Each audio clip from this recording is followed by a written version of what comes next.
اور وقتاً فوقتاً پیدا ہونے والے جو معاملات ہیں ان پر جو اجتہادی کہا جا سکتا ہے، اجتہادی وسائل ہیں، ان پر بھی نظریاتی کونسل کام کر رہی ہے، اور کبھی ضرورت پڑتی ہے تو ہم لوگ خود بھی نظریاتی کونسل کے اجلاس میں بیٹھ جاتے ہیں، یا ضرورت پڑے تو بیٹھ جائیں گے.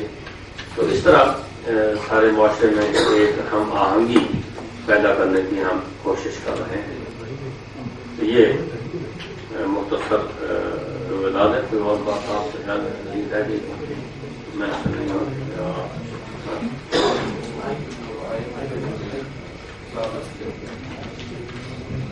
یہ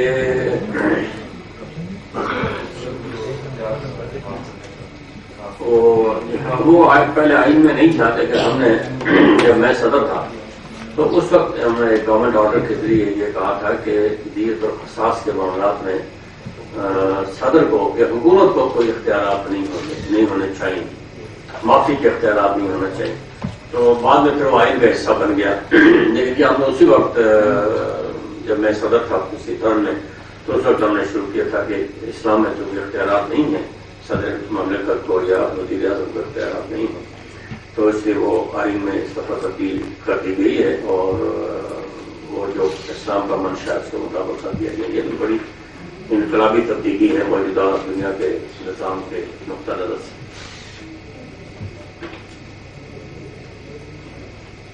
نظریاتی کونسل کو ہم جو آئینی تحفظ فراہم کرنا چاہتے تھے، بل کا وہ حصہ ہم نے اس دفعہ روک لیا تھا کہ اس کو تھوڑے عرصے کے بعد پھر ہم اس میں کچھ معاملہ ایسا ہے جو مرکزی نظریاتی کونسل ہے، وفاقی نظریاتی کونسل ہے، اس کے اور ہمارے درمیان بیٹھ کر طے کرنے والا ہے. اس وجہ سے وہ ٹیکنیکل وجہ سے اس کو ہم نے چھوڑ دیا ہے، ورنہ ہمارا فیصلہ وہی ہے کہ اس کو آئینی تحفظ دیا جائے گا.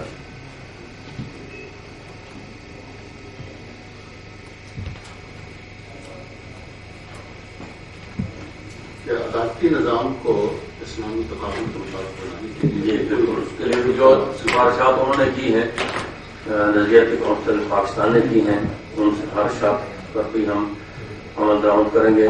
اور ساتھ ہی جو ہماری کمٹمنٹ ہے کہ سپریم کورٹ میں اور ہائی کورٹ میں قاضی صاحبان کو لے آئیں گے تاکہ سارا نظام اس کے مطابق ہو جائے، تو وہ بھی انشاءاللہ ہم اپنے وقت کے ساتھ کریں گے.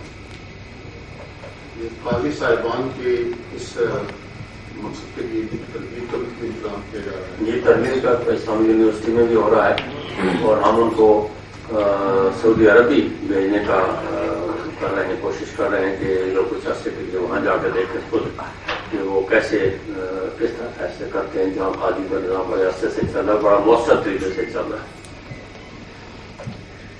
اس پر بھی آپ عمر دنیا کو اور معروف ہو جائیں گے جس پر بھی کاروائی. اور آپ یہ جو سپریم کورٹ ہائی کورٹ میں لفٹ کر رہے ہیں یہ ہوا ہے.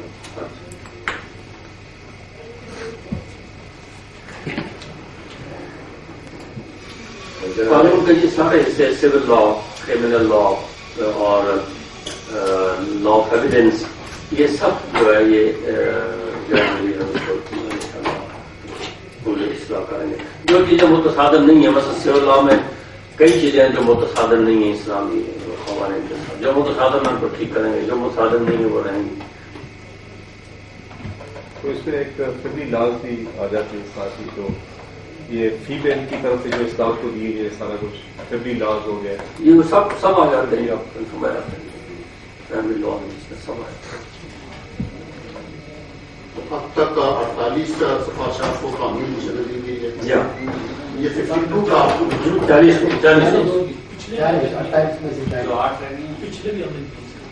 کوئی پچھلے بھی ہوئے ہیں، وہ کچھ سارے ملا کے 61 ہے. 61 نہیں، اکثر سارے نہیں ہوئے.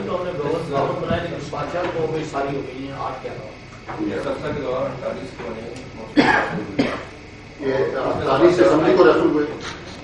48 قوانین ایسے تھے جن کا اسلامی نظریاتی کونسل نے اس 1.5 سال کے عرصے میں ہمیں بات کیا. ان 48 میں سے جس طرح پرائم صاحب نے ارشاد فرمایا 40 پر ہم قانون سازی کر چکے ہیں، 3 معاملات ہم نے ان کو نظر ثانی کے لیے بھیجے اور 5 اندر پروسیس۔ تو اس سے پہلے بھی اسلامی نظریاتی کونسل نے پچھلے گزشتہ دور حکومت میں خواجہ بھیجی تھی، ان پر بھی ہم نے عمل درآمد کیا ہے۔ ان خواجات کا تعداد ان میں سے کوئی سفارش اب ہمارے پاس پینڈنگ نہیں رہے۔ اس وقت کونسل کے پاس کتنے معاملات ذہن ہوا؟ کوئی نہیں ہے، جو رجسٹریشن ہم کرتے ہیں وہ بھیجتے ہیں، اس پر یہ رائے دیتے ہیں۔ البتہ اب آنے کا بڑھ جائے گا جب پاکستان کی نظریاتی کونسل کے سارے معاملات یہ اس پہ کام بڑھ جائے گا ان کا فارم۔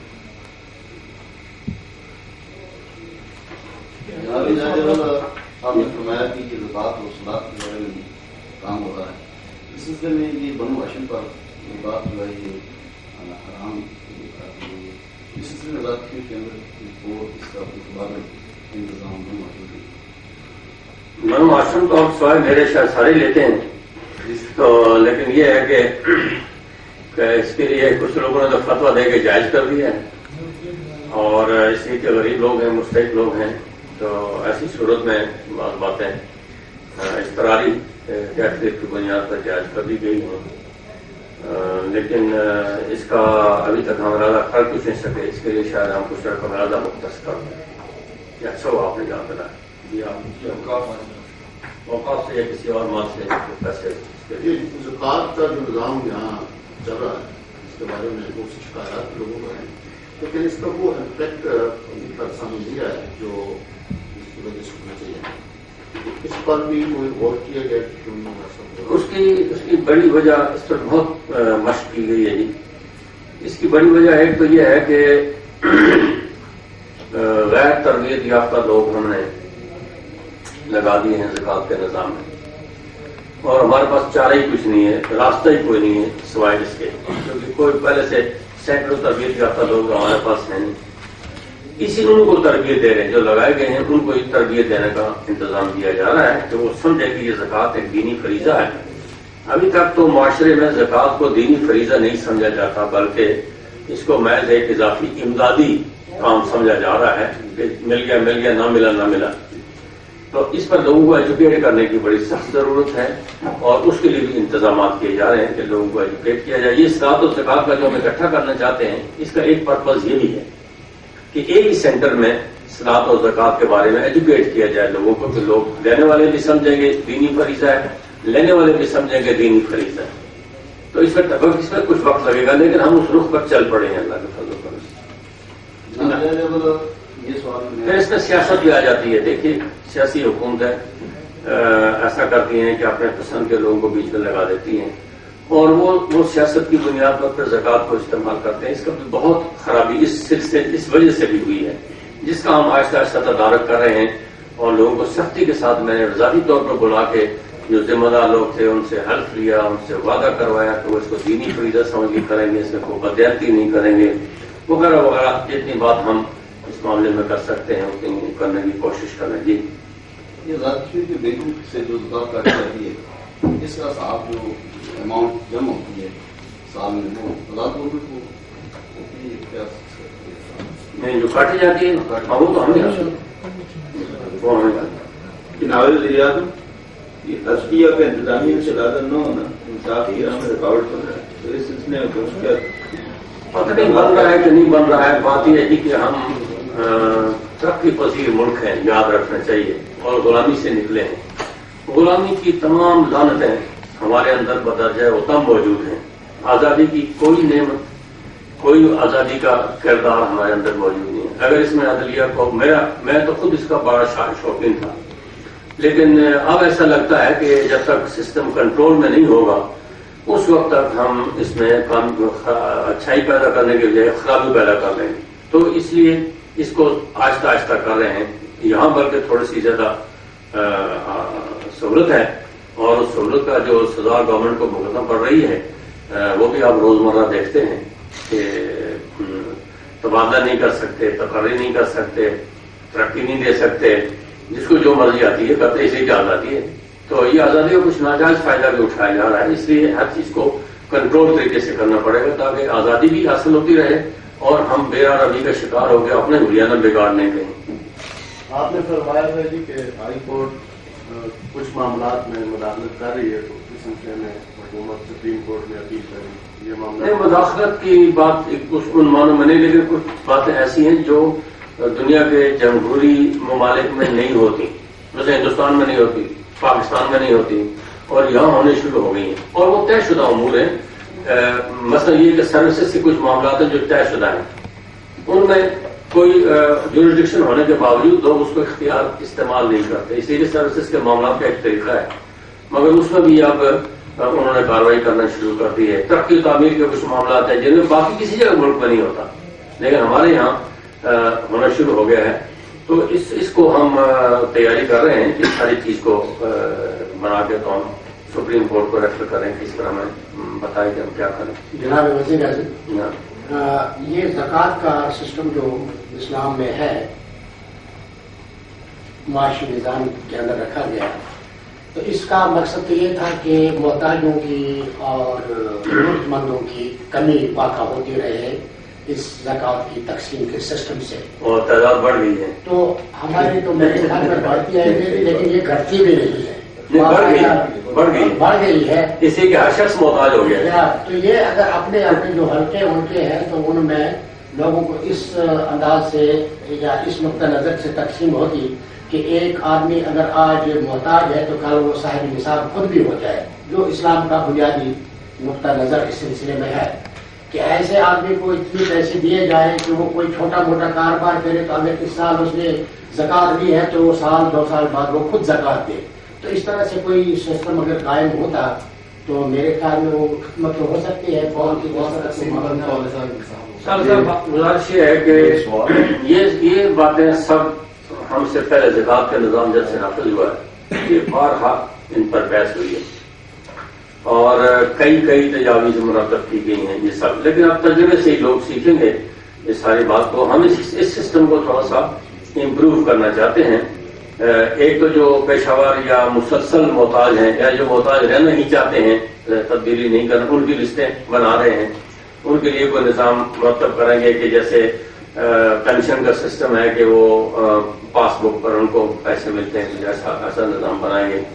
جو لوگ واقعی خود کفیل ہونا چاہیں گے اور کسی طریقے سے ان کی مدد کر کے، کیوں خود کفالت کے نام پر جتنے لوگوں نے پیسے لیے ہیں وہ پھر سال کے بعد پھر نصاب کے اندر شامل ہو جاتے ہیں کہ ہم پھر زکوٰۃ لینے والوں کے نصاب میں شامل ہو گئے ہیں.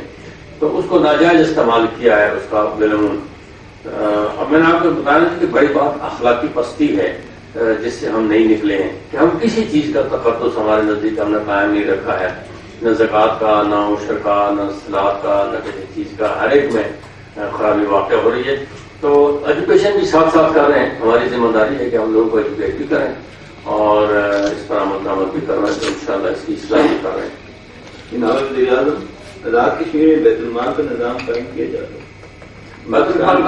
بیت المال کا ایک نظام پاکستان میں مرکزی طور پر قائم ہے. ہم علیحدہ کوئی نظام نہیں قائم کر رہے ہیں، کوشش کر رہے ہیں کہ اسی نظام میں ہمیں بھی شامل کر لیا جائے. بلکہ وہ یہاں سے آ کے ٹیم ہے کچھ لوگ ادھر سے پھر چکر لگا کے گئے بھی ہیں اور کچھ لوگوں کو مدد بھی انہوں نے کی ہے.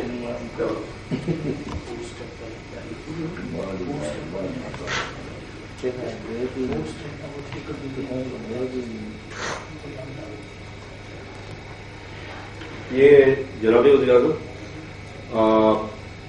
اس سے ہٹ کے ایک سوال ہے کہ آپ کا جو آپ کی طرف سے جو وضاحت تھی وہ وقت میں اداریہ میں آ گئی، اور ساتھ ہی انہوں نے ایک بڑی خوش عین بات لکھی کہ این این آئی کوئی ایک ایجنسی ہے جو آزاد کشمیر میں یہاں کوئی کام کر رہی ہے. اس سے 3-4 مرتبہ اس پہ انہوں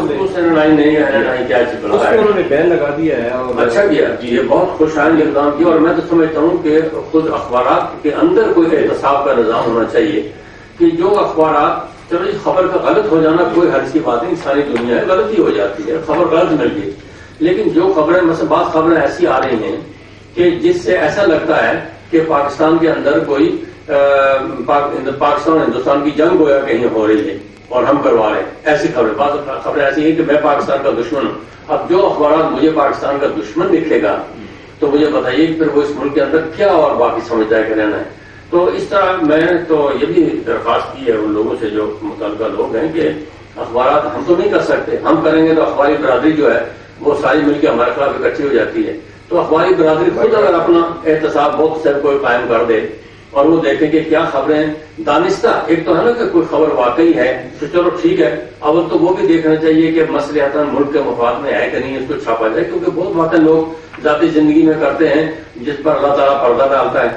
تو اگر وہ نہیں کر سکتے تو بے شک کریں، لیکن یہ بعض خبریں دانستہ بیٹھ کے گھڑی جاتی ہیں، من گھڑت خبریں لگائی جاتی ہیں ایک خاص مقصد کے لیے، اس سے اخباری دنیا خود بہت ذلیل ہو گئی ہے. میں سمجھتا ہوں کہ اخبار ساری اخبارات کے لیے لوگوں کی رائے خراب ہوتے جا رہی ہے کہ حالانکہ کرتا کوئی ایک آدھ ہوگا بالکل، لیکن بدنام سارے لوگ ہو رہے ہیں، وہ ایک میسیج سارے جگ کو گندا کرتی ہے. جناب عالی، آپ نے یہاں پر ایک ایڈوائزری کاؤنسل بھی بنائی ہے، پریس ایڈوائزری کاؤنسل، اس کے ذمہ یہ بات لگائیں کہ وہ ایک ایسا ضابطہ اخلاق منعقد کریں کہ وہ جس میں ہمارا محاسبہ ہو سکے